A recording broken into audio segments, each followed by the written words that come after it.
Hello friends, कैसे हैं आप सब लोग। आई होप आप सब लोग बहुत बढ़िया होंगे। मैं के आर सैनी आप सभी का स्वागत करता हूं। दोस्तों आज वीडियो में बहुत इंपॉर्टेंट टॉपिक पर बात करने वाले हैं, ग्रेजुटी। जी दोस्तों, ग्रेजुटी क्या होती है, किसको और कब मिलती है, इसको कैलकुलेट कैसे करते हैं, क्या फॉर्मूला रहता है, और इस वीडियो में आपको वो फॉर्मूला बताने वाला हूं जिसके आधार पे आप अपनी खुद की जो ग्रेजुटी है उसको कैलकुलेट कर सकते हैं। अब दोस्तों 20 नहीं 25 लाख रुपए तक आपको ग्रेजुटी मिलने वाली है। तो क्या ये 25 लाख रुपए सभी कर्मचारियों को यहाँ पे मिलते हैं, उसकी रिगार्डिंग बात करेंगे।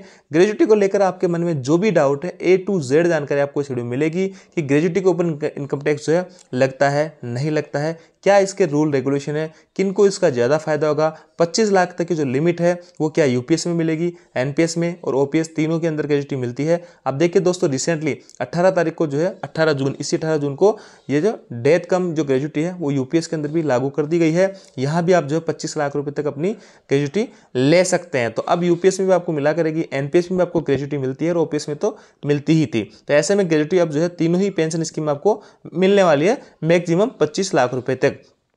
अब दोस्तों इसके कुछ रूल और रेगुलेशन देख लेते हैं। सबसे पहले देखिए, ग्रेजुटी जो होता है वेतन का वह हिस्सा होता है जो कर्मचारी की सेवाओं के बदले एक निश्चित अवधि के बाद दिया जाता है। आय कर अधिनियम के धारा 10(10) के मुताबिक किसी भी निगम या कंपनी में मिनिमम 5 साल की सेवा अवधि पूरा करने वाला हर एम्प्लॉय ग्रेजुटी का हकदार होता है। यानी मिनिमम इसके लिए कंडीशन है 5 साल की। अगर आपके पास में सेवा आपने किसी कंपनी में कर ली है या किसी निगम में कर ली है, किसी सरकारी नौकरी में कर ली है, तो आप ग्रेजुटी के हकदार रहते हो। ग्रेजुटी एक्ट 1972 के अनुसार कर्मचारी को उसकी सेवा के प्रत्येक वर्ष में 15 दिनों का वेतन ग्रेजुटी के तौर पे दिया जाता है। जी हाँ दोस्तों, जैसे कि आप किसी साल में काम कर रहे हो, 5 साल में काम कर रहे हो जैसे कि, तो हर साल जो है आपको 15 दिन का वेतन जो है ग्रेजुटी के रूप में आपका ऐड होता जाता है।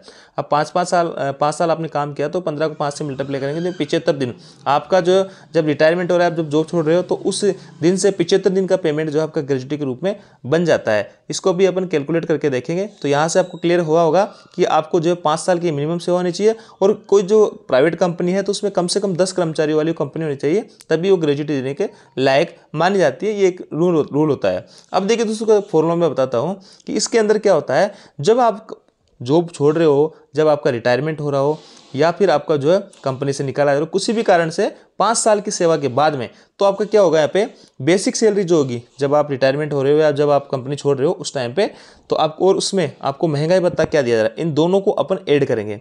इन दोनों को ऐड करेंगे तो जैसा कि मैंने आपको बताया कि 15 दिन का, एक साल के अंदर 15 दिन की सैलरी के बराबर आपको ग्रेजुटी के रूप में मिलता है। तो इसको जो अपन 15 से मल्टीप्लाई करेंगे, क्योंकि ये आपका एक दिन का जो है पूरे महीने का पेमेंट आ गया है, ये बेसिक और प्लस डीए, इसको 15 से मल्टीप्लाई करेंगे, और यहाँ पे टोटल सर्विस आपने जितने साल जो है नौकरी की है उससे मल्टीप्लाई कर देंगे, और इसको दोस्तों 26 से डिवाइड कर देंगे। देखिए महीने में 30 दिन होते हैं, लेकिन यहाँ पे 26 इसलिए लिया गया है कि वर्किंग डेज को ही काउंट किया गया है, और 4 दिन जो है यहाँ पे वीकली ऑफ माना गया है, तो इसलिए यहाँ पे 4 वीकली ऑफ छोड़ के 26 दिन से इसको डिवाइड कर देंगे। तो ये फॉर्मूला, इससे आप कोई भी अपनी ग्रेजुटी निकाल सकते हैं, आप सरकारी कर्मचारी हो या फिर प्राइवेट कर्मचारी हो। क्या बताया मैंने, आपका जब कंपनी छोड़ रहे हो या रिटायरमेंट हो रहा है उस टाइम पे बेसिक सैलरी प्लस डीए, इन दोनों को ऐड करेंगे, 15 से मल्टीप्लाई करेंगे, जितने साल की आप सर्विस कर रहे हो 10, 20, 30, 40 जो भी है उससे मल्टीप्लाई करोगे, और 26 से डिवाइड कर दोगे। 26 से डिवाइड क्यों करोगे वो मैंने आपको बता दिया है, क्योंकि इसमें 4 जो वीकली ऑफ होता है उनको नहीं काउंट किया जाता है।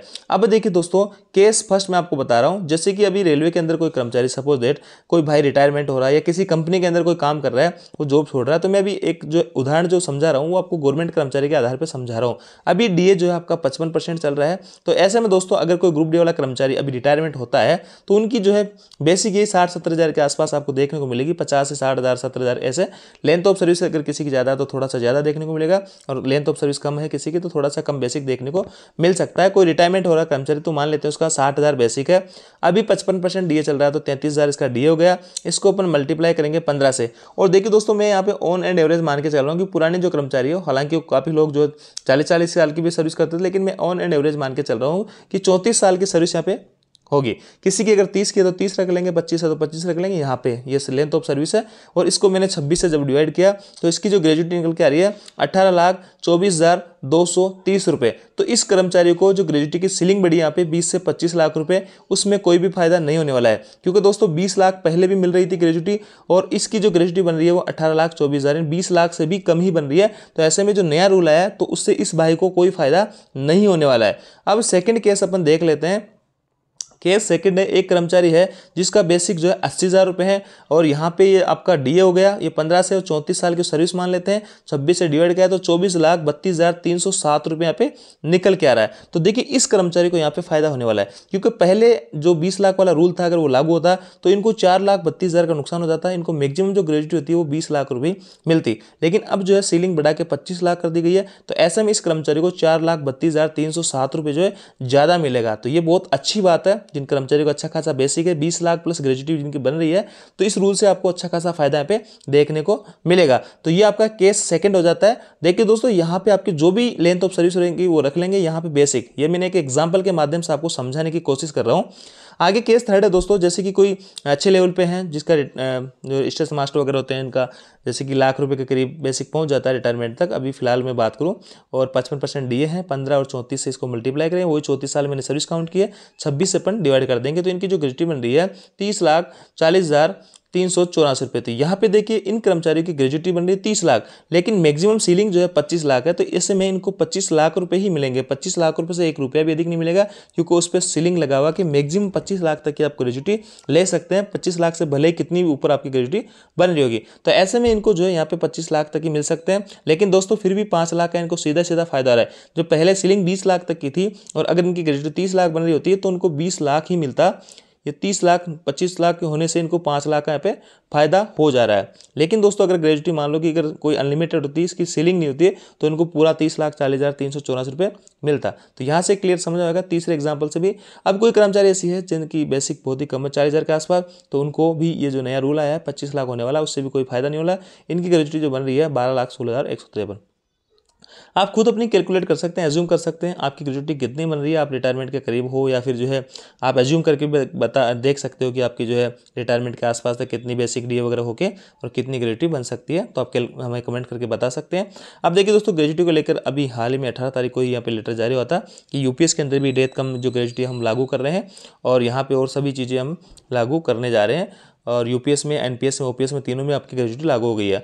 अब ग्रेजुटी को लेकर यह है कि सर क्या इसके ऊपर इनकम टैक्स लगता है? तो दोस्तों ग्रेजुटी जो होती है वो एकदम इनकम टैक्स फ्री होती है, इस पर किसी भी टाइप का आपको इनकम टैक्स नहीं देना होता है। तो यहाँ पे मैंने लगभग आपके सारे सवाल कवर किए हैं, कैलकुलेट करने का तरीका बता दिया, किनको कब मिलता है। 20 से नहीं 25 लाख, 25 लाख सभी को नहीं मिलेगा दोस्तों।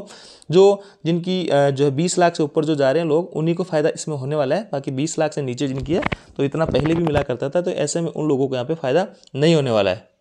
और दोस्तों ये जो ग्रेजुटी होती है, राज्य कर्मचारी हो, आपका केंद्रीय कर्मचारी हो, कोई प्राइवेट कंपनी में काम कर रहा हो, सभी के लिए नियम लागू होता है। अगर 5 साल से अधिक सेवा है और 5 साल से अगर कम सेवा है, कोई 2-3 साल में कंपनी छोड़ रहा है, तो उनकी ग्रेजुटी नहीं बनती है। तो ऐसे में इस वीडियो में मैंने आपके जो भी सवाल थे, जो भी डाउट्स थे, वो मैंने सारे के सारे क्लियर करने की कोशिश की है। फिर भी आपके मन में किसी भी टाइप का डाउट बच जाता है तो आप वीडियो के माध्यम से पूछ सकते हैं, मैं पर्सनली रिप्लाई करने की कोशिश करूंगा या फिर वीडियो बना के आप लोगों को जानकारी दे दूंगा। तो ये थी दोस्तों अपडेट। आप जानकारी आपको अच्छी लगेगी, वीडियो आपको अच्छा लगे वीडियो को लाइक कीजिए, दोस्तों के साथ में शेयर जरूर करें।